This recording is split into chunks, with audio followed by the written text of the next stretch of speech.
Corona काळात दिलेल्या दिव्यांग प्रमाणपत्रांची चौकशी होऊन फेर तपासणी व्हावी. उत्तम चौगले. कोरोना महामारीच्या काळामध्ये जिल्हाधिकारी यांनी संचारबंदी लावली होती. सर्वत्र वाहने बंद होती. अशा कठीण काळात लोकांना एकमेकांना भेटणं अवघड होतं. CPR हॉस्पिटलमध्ये फक्त कोरोना पेशंट यांनाच यायला परवानगी होती. डिलिव्हरी पेशंट यांना सुद्धा परवानगी नव्हती. असं असताना या दिव्यांग बांधवांना CPR दवाखान्यातून कोणत्या दरवाजातून दिव्यांग व्यक्तींना आत घेऊन तपासणी करून प्रमाणपत्र दिली याची संबंधित प्रशासनाने गांभीर्याने दखल घेऊन चौकशी करून फेर तपासणी करावी अशी मागणी दिव्यांग सेना कोल्हापूर जिल्हाध्यक्ष उत्तम चौगले यांनी प्रसिद्ध पत्रकाद्वारे केली आहे. यामध्ये आपणाकडे 643 अर्ज दाखल झाले असून यापैकी फक्त 16 जणांची तपासणी करून त्यांना प्रमाणपत्र देण्यात आली असं समिती सदस्याचे म्हणणे आहे. एका दिवसात तपासणी करून प्रमाणपत्र देण्यामागे नेमका हेतू काय आहे?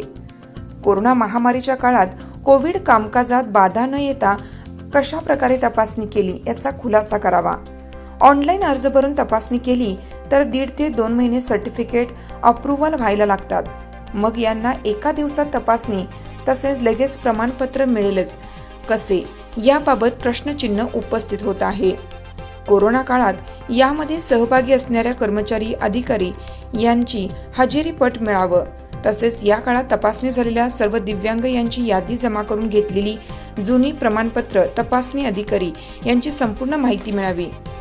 यामध्ये दोषी आढळून आल्यास त्यांच्यावर अधिनियम कायदा 2016 नुसार कडक कारवाई करावी अशी मागणी उत्तम चौगले यांनी केली आहे.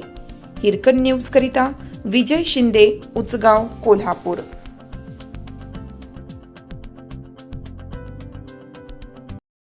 चालू घडामोडींचे अपडेट्स जाणून घेण्यासाठी आपल्या हिरकणी न्यूज चॅनलला सबस्क्राईब जरूर करा. लाईक करा, कमेंट करा आणि शेअर करा. बेल आयकॉनवर प्रेस करा आणि नोटिफिकेशन्स मिळवा.